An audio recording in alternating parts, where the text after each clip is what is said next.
Bom, hoje a gente tem aí o privilégio de conversar mais uma vez com a psicóloga Cristine Strasburger e o papo vai ser daqueles mais uma vez, né, Cristine? Bem-vinda!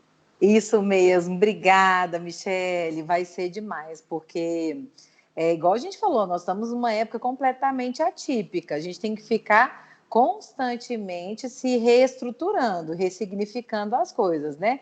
E à medida que as coisas vão acontecendo, como a gente não sabe, né, o que vai acontecer, porque eu falo que é um dia de cada vez, a gente precisa ir trabalhando as questões que a gente percebe que estão mais em evidência, né?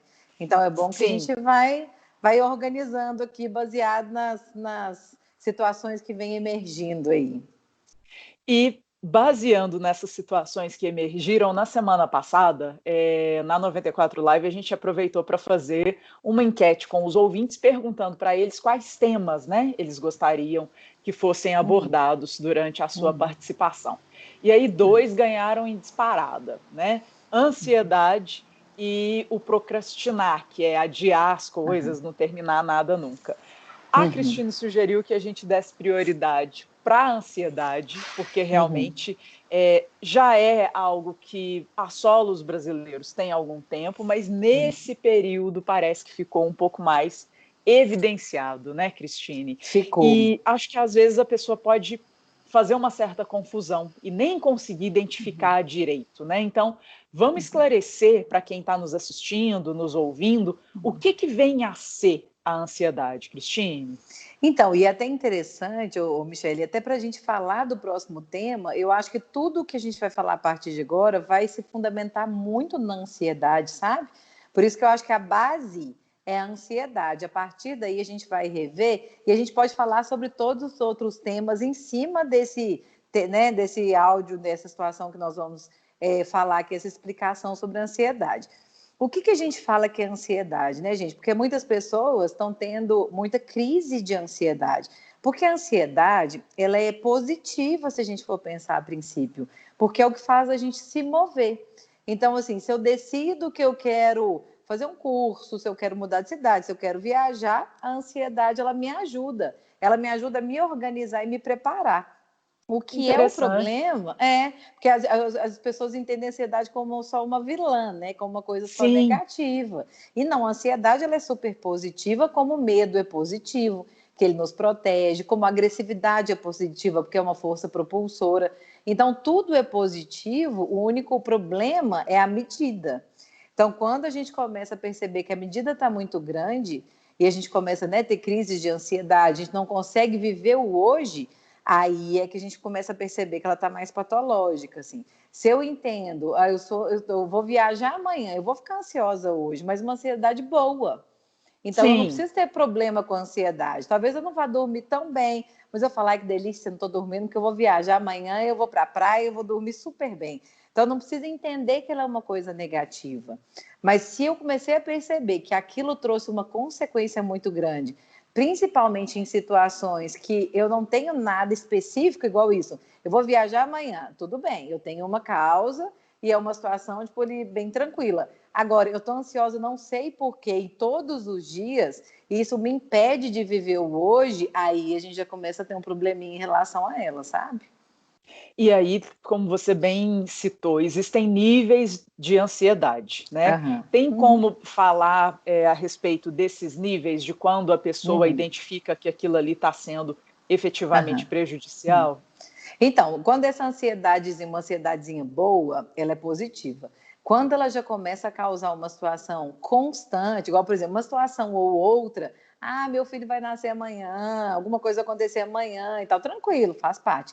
Mas se aquilo se estende por muito tempo, então a mesma, né, uma situação assim, eu estou há 3 meses sem dormir por causa de uma situação que talvez vá acontecer ali na frente, ou eu nem tenho mesmo um motivo pelo qual eu esteja ansioso, eu só quero que o amanhã chegue constantemente, aí ela já passa a ser, a gente tem que criar alerta. E caso ela comece a causar sintomas físicos, aí já é a hora que a gente, né, já realmente tem que procurar uma ajuda aí, psiquiátrica e psicológica. Esse segundo nível é interessante, uma ajuda psicológica, para ela não chegar nesse terceiro nível, que é um nível realmente mais patológico, assim, no sentido de ter sintoma físico. E o que são esses sintomas físicos, né? O nosso batimento cardíaco aumenta muito, são as crises de ansiedade, que pode se tornar, por exemplo, uma síndrome do pânico. Do nada eu começo, meu coração dispara, eu estou passando mal, eu acho que eu vou ter um infarto, eu começo a suar frio, eu começo a querer sair de algum lugar que está fechado, achando que eu vou morrer ali na hora. Essas são sensações de crises de ansiedade e que, se continuarem se mantendo, elas vão virar uma síndrome do pânico. Então, esse caso já é o mais, vamos pensar assim, é o mais grave, né, em relação à ansiedade. Já é um mais extremado. Isso. Agora, Cristine, a respeito da preocupação que assola o dia a dia de todo mundo, a preocupação ela pode vir a se tornar um caso de ansiedade? A pessoa que é muito preocupada, o que vai acontecer amanhã? Às vezes nem aconteceu nada no trabalho, nem aconteceu nada na família, mas ela está em constante sentido de alerta, digamos assim. E isso com também? certeza. Isso que é ansiedade, se a gente for pensar, mais grave nesse sentido, né? Porque uma preocupação, igual eu falei, se o problema, eu adoro essa frase que eu falo assim, se o problema tem solução, a gente resolve. Se ele não tem solução, a gente não se preocupa. Então, a preocupação, ela está errada. Então, é lógico, minha mãe vai fazer uma cirurgia hoje, mais à noite, aí eu vou ficar apreensiva, vou ficar preocupada. Sim. Mas eu vou confiar no médico, eu vou falar assim, não, ela está sendo bem assistida, ela está fazendo isso, então tranquilo. Existe uma certa preocupação, mas uma situação a curto prazo. Agora, uma especulação sobre a vida, ela já passa a ser muito negativa, porque é uma situação que a gente fica, mas e amanhã? E como que vai ser amanhã? E como vai ser tal dia? E se continuar assim, aí ela é negativa, aí ela já é uma ansiedade, essa preocupação é uma ansiedade, né? E aí, aquela outra frase que a gente tem que deixar guardado não existe arrependimento suficiente que possa mudar o passado e nem ansiedade o suficiente que possa mudar o futuro. Então, eu ansiosa ou não, eu não mudo nada. Igual eu estava fazendo uma live, uma das pessoas da live falou assim, Cristine, eu fico especulando, eu fico até fazendo uma estatística para ver quando que esse pico vai acontecer, se a gente vai ficar até que data, quando que vai acabar isso. Eu falei, isso aí é pura especulação gratuita e que não se justifica de jeito nenhum. Porque a gente não sabe, se a pessoa te perguntar assim, mas como que eu vou lidar com a situação? Eu vou lidar entendendo que eu não sei. Cristine, quanto tempo você acha que vai durar? Não faço ideia. Ah, mas aí você acha que eu vou passar no concurso? Não sei. Aí, mas como que eu vou lidar? Eu vou trabalhar como se eu fosse passar, eu vou ter expectativa, não ter? Eu não vou ter nada. Eu vou falar assim, ó, eu fiz a prova, vamos ver, tal dia sai o resultado. Pronto. E entendeu como que a gente vai lidar com a situação? Então, sempre num contexto assim, sem especulação, porque a preocupação é uma especulação. E eu não sei o dia de amanhã, gente, eu não tenho controle sobre nada. Então, eu posso ter um planejamento estratégico, né? Um planejamento flexível do que eu quero construir da minha vida, que é importante a gente ter, mas o planejamento não é em cima de uma ansiedade, é em cima de uma meta, de objetivo de vida, e que vai funcionando à medida que a gente vai colocando em prática. Se precisar, a gente mexe aqui, mexe ali, mas da forma como vai funcionar. E a gente não tem como prever nada, eu não tenho esse poder. Então, vamos na linha de um dia de cada vez. E aí você falou a respeito de controle. O ser humano, em geral, gosta de ter controle a respeito das situações da vida, quiçá do futuro. E a gente está passando por um momento que a gente não tem controle mais nem sobre o dia seguinte, né? Digamos assim. Isso, acredito eu, que tenha feito com que aumentassem os níveis de ansiedade também. Com certeza, tá? Aumentou, assim, claramente. Eles falam que duplicou as crises de ansiedade, como duplicou a depressão, essas sensações. Só que, igual eu falo sempre, gente, a pandemia, ela praticamente só potencializou a vida real. Ela não veio nada de diferente. A gente não sabe o que vai acontecer amanhã, a gente tem que realmente viver o hoje, a gente tem que ser criativo em relação a ir mudando as nossas estratégias de vida. O que está acontecendo é que é tudo muito mais rápido, né? Então, assim, uma coisa que eu planejava, igual, vamos pensar, depois que a internet entrou, a forma administrativa, as empresas, todas elas, quem não ficou atento e fez uma estratégia né, de venda, um planejamento estratégico, a pessoa ela vai ficando para trás. Então, assim, a gente já faz isso naturalmente. Eu sempre calculo os riscos da minha vida. Então, eu já vou calcular um risco. Se eu vou viajar para o Rio para um show, se eu vou ficar mais em casa, eu já estou calculando um risco do prazer e do risco, né? Tipo assim, essa consequência. Atualmente, o que eu tenho feito é a mesma coisa, só que mais potencializado. Ao invés de pensar se eu vou para o Rio e no show, eu vou pensar se eu vou no supermercado. Sim. E quantas vezes que eu vou. Mudou só a intensidade, entendeu? Aí as pessoas me perguntam, né, ainda mais que eu tô grávida, Cristina, você não tem medo? Eu falei, gente, nenhum. Os meus riscos, eles estão flexivelmente planejados. Eu estou minimizando os meus riscos de pegar.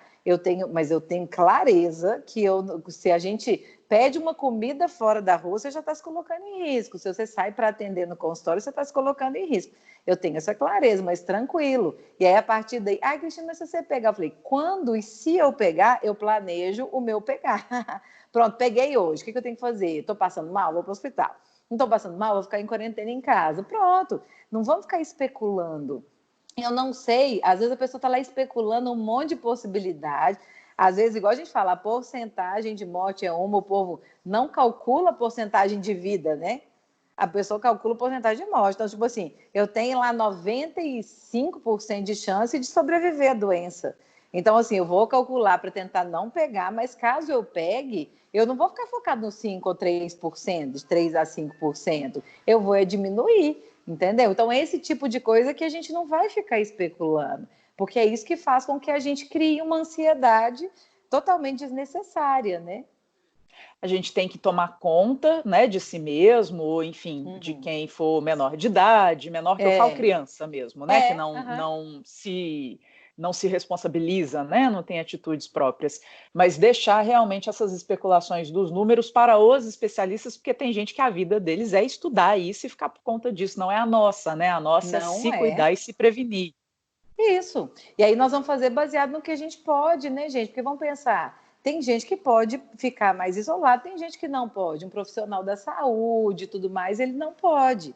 Então a gente vai começar a perceber esse tipo de coisa, né? Ele não, até ele pode, mas às vezes ele não vai querer fazer até para ajudar as pessoas e tudo mais. Então a gente Sim. vai calculando esses riscos assim, e é aquilo que eu falo das informações, é pegar uma informação que vai me ajudar. Não é ser alheio, tá? Então, tipo assim, eu não sei o que está acontecendo na vida, não vou ver nada. Eu preciso saber da informação, mas eu não posso ficar o dia inteiro especulando sobre aquilo, falando um monte de coisa e tudo mais, sem eu definir essas outras questões, assim. Então, ficar o dia inteiro vendo um jornal, gente, você surta. Vai te dar realmente uma crise de ansiedade, entendeu? Então, isso que nós vamos pensar que a gente tem que proteger a nossa mente. E a proteção da mente está muito associada a não ficar só com informação negativa. Nós vamos ficar com as informações positivas. Tem algumas pessoas no Instagram que eu achei muito legais, assim, que elas colocam informações positivas sobre o coronavírus, né? Tantas pessoas se curaram, tantas pessoas fizeram isso, tantas coisas aconteceram. Então, você vê que tem as informações positivas. Então, não ficar focado só na negativa e pensar, eu só tenho que ter informação para as coisas que eu preciso lidar na minha vida e que eu preciso ajudar. Mais do que isso, eu não tenho, não. Porque eu ver por gratuidade, só para ficar com uma mente ruim, tá super negativo.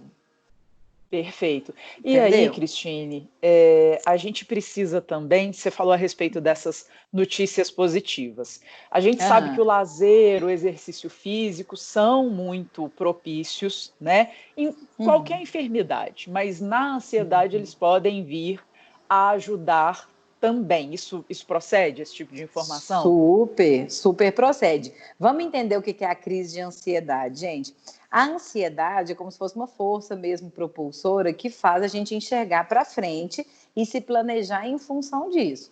Então vamos pensar, à medida do momento que eu vou me planejando, né, eu vou me organizando. O que é a crise de ansiedade? O que é, por exemplo, uma crise de ansiedade que vira uma síndrome do pânico? Quando passa para o sintoma físico, a gente tem um mecanismo que faz a gente se proteger. Então, vamos pensar, se aparecesse, isso é um mecanismo primitivo. Então aparece um leão na minha frente, por exemplo, naquela época lá dos primórdios. Apareceu um leão na minha frente, o meu corpo ele se prepara automaticamente para correr ou lutar. Então eu vou ter essa reação, meu coração ele bate mais rápido, eu começo a suar frio, minha pupila dilata, então eu vou ter reações físicas para eu resolver aquela situação. Eu vou partir para cima dele e vou sair correndo. Então, o que é ansiedade atualmente? E isso ficou gravado na nossa mente, né? Só que o que acontece? Atualmente os riscos são diferentes. Então, o risco ele tinha que ser ligado para você sair correndo. Atualmente o risco eu estou vendo a televisão, eu vi lá 1.000 e tantas mortes, o meu inconsciente entende que tem um risco iminente. E ele vai ligar esse mesmo mecanismo, que é para eu lutar ou eu correr. Então, você começa a batimento cardíaco e tal. O que as pessoas têm feito? Aí você vai comer, você vai deitar, você vai dormir, você vai tomar um remédio, você está fazendo o oposto do que você tem que fazer. Então, o exercício ele ajuda, você produziu a energia. A produção de energia ela tem que ser colocada para fora. Então, eu tenho que correr, eu tenho que fazer exercício, tenho que fazer alguma coisa nesse sentido. Se eu engulo aquilo, vamos pensar, eu fico deitada aqui depois de uma crise de ansiedade, ela vai vir com toda a força mais para frente. Porque ela está produzida aqui, ó. Vamos pensar, fica assim, ó. A energia está aqui, ela não saiu para nenhum lugar. É como se fosse uma panela de pressão cheia de pressão, sem eu ter a válvula de escape. Então, o exercício, além dele prevenir esse tipo de situação, ele também organiza depois que você tem. Então, o ideal, gente, deu uma crise de ansiedade, vai sair para caminhar, vai dar a volta no quarteirão, vai correr, vai fazer alguma coisa para colocar essa energia para fora, tá? Então, a crise de pânico é isso, né? A síndrome do pânico, por exemplo, é o nosso inconsciente. Como ele está vendo muito risco, eu vi o jornal hoje, ele ligou um risquinho ali, ó. Dali a pouco eu vi amanhã de novo, ele liga outro risco, o trem tá feio, mais tantas pessoas morreram. Ele fez mais uma coisa, aí ele tá ligando. Vai chegar um momento, gente, que a gente não precisa mais da informação, ele vai dar um erro. Então ele vai dar como se fosse um erro ali não vou ficar ligando, desligando, ligando, desligando, ele vai travar no ligado. E aí a gente vai eu posso estar dormindo e ter uma crise de ansiedade, porque o inconsciente ele vai dar uma estragada nesse mecanismo e a gente vai ter reações de crises de ansiedade, entendeu? Super interessante essa sua explicação, trazendo para um lado ilustrativo, né? Porque a gente fala muito da palavra e ela fica muito no campo teórico, e aí às vezes escapa da nossa mente, que é até muito visual, como que esses sintomas se manifestam e como que esse tipo de mecanismo ocorre no organismo. E aí, até para a gente saber, né, Michele, que é normal. Vamos pensar, se eu estou fazendo uma esteira, gente, meu coração não vai disparar mais, assim, por causa do meu esforço e tudo mais? Esse disparar é negativo? Não. Esse disparar é para eu continuar oxigenando o cérebro, fazendo tudo. Então, quando eu tenho a crise de ansiedade, é lógico, como que a gente faz primeiro, tá? Porque às vezes a pessoa acha que está tendo um infarto. E o que você faz sempre? Você sempre descarta a parte fisiológica. Então, por exemplo, né, eu estou me sentindo muito mal. Meu coração disparou do nada, tudo mais. Eu vou uma vez no médico. Eu fui lá no médico bonitinho, ele fez o eletro, fez tudo. Contactou que não tem nada, é uma crise de ansiedade. Ele mesmo vai falar, você está com uma crise de ansiedade. Aí, o que a gente vai fazer? A partir daí, nós vamos entender que é uma crise de ansiedade sem uma justificativa fisiológica. E aí eu não preciso ter nenhuma preocupação, porque eu vou pensar assim, tá, inconsciente, eu entendi que você está entendendo que eu estou correndo um risco, mas eu não estou. Eu não vou morrer de uma crise de ansiedade. Não vai alterar nada, não vai dar nenhum problema. É só um preparo para a gente sair correndo. É basicamente isso. Interessante. E aí até te pedir a liberdade, porque para quem estiver nos assistindo, ouvindo nesse momento, pensando assim, não posso sair, não posso correr, não posso retornar à academia. No YouTube tem uma série de exercícios, tem uma tarja lá dentro escrito fique em casa, treino em casa, com profissionais realmente sérios, né? Porque tem que tomar esse cuidado também, a gente não conversa sobre ansiedade com qualquer pessoa, a gente conversa com uma psicóloga, com um psicanalista. Assim também a gente não faz exercício só baseado no que a amiga fez. A gente tem que fazer de acordo com os profissionais da educação física, enfim, os orientadores corretos. E aí, para quem quiser, no YouTube tem disponível gratuitamente exercícios de diversos níveis, para quem nunca levantou um pezinho, até para quem já faz exercícios mais com mais afinco, assim, pesados, né? Pesados, isso. Muito bacana. Cada pessoa tem uma quantidade de energia. Se a gente perceber, gente, tem gente que é muito mais agitada que outras, tem gente que tem muito mais energia que outras, tem gente que é muito mais ansiosa. Você vê o neném desde que ele nasce, você vê que tem nenéns com mais energia do que outros, assim. Então, quando as pessoas me perguntam assim, eu já tenho vários casos de criança com crise de ansiedade, mas por que a criança tem crise de ansiedade? Porque ela ela tem uma quantidade de energia que ela tem que gastar e que ela não gasta. Então, às vezes, você vai ver aqueles meninos lá que fazem natação, faz vôlei, faz não sei o quê, faz não sei o quê, e a pessoa fala assim, credo, mas a mãe está enchendo de exercício. Não, nós vamos ter que ver que tanto que para ele precisa. Tem uma criança que se você colocar... Tem gente que chega lá no consultório que eu tiro o exercício, tipo assim, a quantidade de exercício, e tem gente que a gente coloca. Aí você fala, Cristine, mas a filha da fulana, você falou que ela tinha que fazer 2 vezes na semana, a outra está falando que ela tem que fazer todos os dias. Porque aquela filha da fulana está apresentando crise de ansiedade pelo excesso de energia que ela tem e pelo pouco exercício que ela está fazendo para ela. Aí o povo, que medida que é boa? A medida a criança ela tem que chegar em casa, comer, e dormir naquele horário certo. Então, se ela está fazendo isso, chegando em casa bonitinho, dormindo, tranquila, funcionou. Agora, se ela, é isso aí, essa quantidade. Se ela está dormindo muito tarde, está gastando muita energia, está pouca energia, tem que colocar para mais energia. Se ela está ficando cansada, não está conseguindo levantar, está tendo problema e tudo mais, ela está gastando muita energia. A gente tem que diminuir a energia, talvez deixá-la descansando, diminuir aí a quantidade. Então, cada criança vai responder de uma forma. A gente vai ver pelo sintoma. É o sintoma que tem que calcular essa medida aí, de que quantidade a gente vai organizar de exercício para a criança também.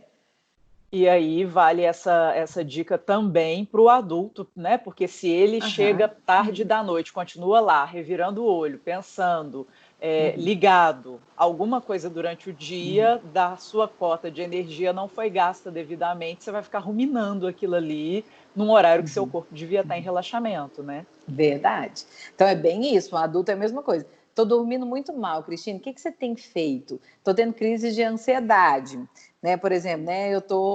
Porque aí a gente tem que ir vendo, gente, o nosso cérebro ele fica funcionando, nossa mente é muito agitada. Então a gente tem que tanto baixando, à medida que vai anoitecendo, vamos baixando as atividades, vamos baixando pensamentos.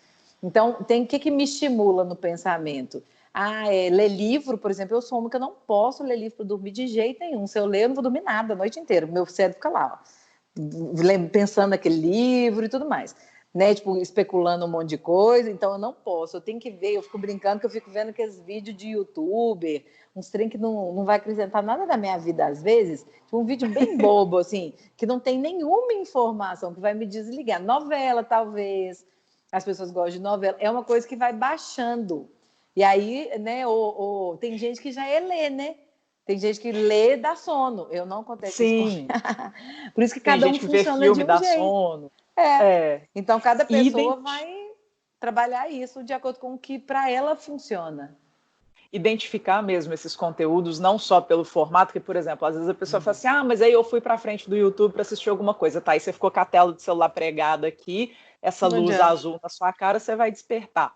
Ou foi assistir a novela é só brigaiada, traição, um querendo puxar o tapete do outro, você também vai ficar não exaltado. Vai funcionar, né? Então, assim, gente, eu lembro que aqueles programas de animal, corre pela floresta para cá, corre pela floresta, isso aí é ótimo para eu dormir. É uma das coisas que quando eu não estou conseguindo, eu vejo que eu ainda eu trabalhei lá até 9 horas da noite, hoje eu preciso de um trem bem que vai baixar isso aí tudo. Aí você vai de acordo com o que não te estimula, que vai te diminuindo nesse sentido.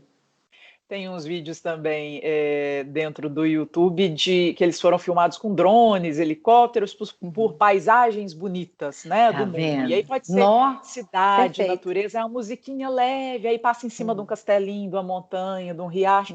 Aquilo ali você fica desliga, super né? Desliga completamente. Meditação, gente. A pessoa que tem, né, a mente muito agitada, meditação, tem uns videozinhos que colocam lá, você está em tal lugar, uns áudiozinhos. E tananana, e que lá vai fazendo você ir descansando, entregando. Então, isso melhora absurdamente a ansiedade. Porque eu dormir mal causa muita ansiedade. E é uma das coisas que causam crises de ansiedade e tudo mais. Então, o dormir mal é uma das coisas que a gente realmente... Exercício é muito bom. O dormir bem é perfeito para a questão de trabalhar a ansiedade, para que ela fique positiva. Então, essas são coisas... Parar de especular, entender que eu não tenho poder nem potência para definir as coisas. Então, eu ficar fazendo... Especulação, para mim, a palavra-chave. Eu não especular, eu entender que não depende de mim. Entrega o que não depende de mim, entendeu? Essa é a tranquilidade. As pessoas me perguntam, Cristina, mas você é muito tranquila, você está muito tranquila. Gente, eu sei de nada. Eu falo que tudo para mim aqui é emprestado, porque a gente não sabe, né? A gente tem que entender muito como que a vida funciona. Então, se a gente entende que nada é nosso e que tudo pode mudar de um dia para o outro, e aceita aquilo, entrega isso, nossa vida melhora 200%, porque o ficar ansioso não vai mudar nada, vai só piorar a minha mente, vai baixar meu sistema imunológico, ele vai piorar. Então, essa entrega e viver o dia, eu viver o dia, não ficar focado no passado e no futuro, eu já estou trabalhando minha mente demais da conta. E aí, Cristine, para a gente finalizar, você me fez até pensar numa ponte, porque às vezes é uma questão cultural também. A sociedade, durante muitas décadas, valorizou esse tipo de preocupação excessiva, esse querer predizer o futuro a qualquer custo, né? Isso sempre foi muito levado em conta como se fosse normal. A pessoa, fulano é preocupado, fulano é atento, fulano é isso, sem pensar na saúde, né, de cada uma dessas pessoas, na saúde mental e fisiológica mesmo, como você falou. Pois é, por que nós estamos com a maior taxa? Desde que eu estudo na faculdade, que eles falam maior índice de depressão, de doença incapacitante, que vai ser a depressão, vai estar em primeiro lugar em 2020, e acertou em cheio, hein? Porque realmente Sim. Em 2020, até antes da pandemia, já era a doença mais incapacitante. Então, assim, e a ansiedade, ela está muito interligada à questão da depressão, porque a ansiedade faz a gente não conseguir viver o momento e não conseguir enxergar a parte positiva da vida. Então, assim, né, entender que esse controle, eu não tenho esse controle, não sei de onde que a gente tirou que a gente tem esse controle sobre a vida. A gente tem planejamentos flexíveis, porque também a gente pode falar, então já que eu não controlo nada, então eu também não vou fazer mais nada, não vou estudar, não vou fazer... Não tem nada a ver. Tá? É um planejamento flexível, entendendo que muita coisa pode acontecer no meio do caminho, mas que eu vou aceitar e ficar bem. É um dançar muito conforme a música, planejando o que eu quero para a minha vida. Ó, eu tenho vontade de aumentar isso, eu vou melhorar meu currículo aqui. Talvez eu vou ter que parar aquilo por causa de alguma situação. Tranquilo. Igual agora, tivemos que parar muita coisa. Aí a gente pode mudar muita coisa. Então, a percepção positiva da vida, ela ajuda a gente demais nessas questões todas, tá? E aí, enquanto você foca no positivo, seu cérebro trabalha sua criatividade, seu desprendimento, para você achar soluções novas, né, para uma coisa que às vezes estava ali na sua frente. Se você se prende nessa preocupação desmedida e nessa ansiedade, você apaga esses mecanismos criativos, né, e outras saídas que você poderia ter. Isso, com certeza. Porque você cega, né? Eu falo, eu gosto muito também de situações para a gente ficar lembrando muito, assim. Eu falo, é como se fosse um muro mesmo que aparece na sua frente, e você fala, deixa eu ver, como que eu posso escalar esse muro? Tem uma frase que fala sobre isso, né? Aí você vai, olha o muro, deixa eu ver que tamanho que é, o que eu preciso para fazer ele? Eu preciso de uma escada, eu preciso de alguém para eu subir aqui, me ajudar a subir. Eu posso fazer sozinha. Beleza, pronto. Vai tranquila, continuando sua vida. Apareceu outro muro, eu falo, a gente tem que arrumar um jeito de escalá-lo. Beleza, esse é mais baixo, eu posso sozinha, bora lá. Então é bem assim que a vida funciona. Não ficar pensando, ai, será que qual que vai ser o próximo muro? Não sei, eu não faço ideia, eu não tenho a noção de quanto tempo vai ser. Então, para que eu vou ficar perdendo esse tempo, né? Ficar especulando, sendo que eu não sei. Então, pronto, então vamos deixar ele vir. Porque ele pode vir daqui a 10 anos, ele pode vir daqui a 1 ano. Por que eu estou pensando nele agora, né? Porque aí eu estou desfocando da parte boa do que eu estou curtindo. Porque senão a gente não vai curtir nada da vida, se eu estiver sempre esperando alguma coisa ruim acontecer lá para frente, né? Perfeito. Agora, o que a gente pode esperar é mais uma participação da psicóloga Cristina Strasburger. Claro! Daqui quantos dias, hein, Cristine? 15 dias. 15 dias a gente faz outra. Aí a gente fala sobre a procrastinação. Aí é um bom tema mesmo. Perfeito. Te agradecer, Cristine, e repassa também para quem está Uhum, nos ouvindo, nos assistindo, seu uhum, canal no Instagram, outras uhum. formas de contato. Então, pode ser o Cristine Strasburger, psicóloga. É até bom que eu vou filmar agora, eu vou começar a gravar uns videozinhos para deixar no Instagram, o povo tá me pedindo tanto. Eu enrolo, eu tô atendendo tanto, gente, eu tô trabalhando tanto até 8, 9 horas da noite, que aí eu fico, gente, eu vou gravar, eu vou gravar. Eu falei que hoje eu vou pegar um monte, vou gravar um monte aqui pra gente já Já deixar aí faz para dar tudo. essas dicas aí. E Excelente. o Cristina Strasburgo, psicóloga, ou o telefone do consultório, que é 3221-8343. Perfeito, Cristine, te agradecer e até daqui 15 dias, então, com esse nosso bate-papo super válido. Obrigada mais uma vez. Obrigada, gente. Até daqui 15 dias. Beijo. Beijo. Tchau, tchau. Tchau.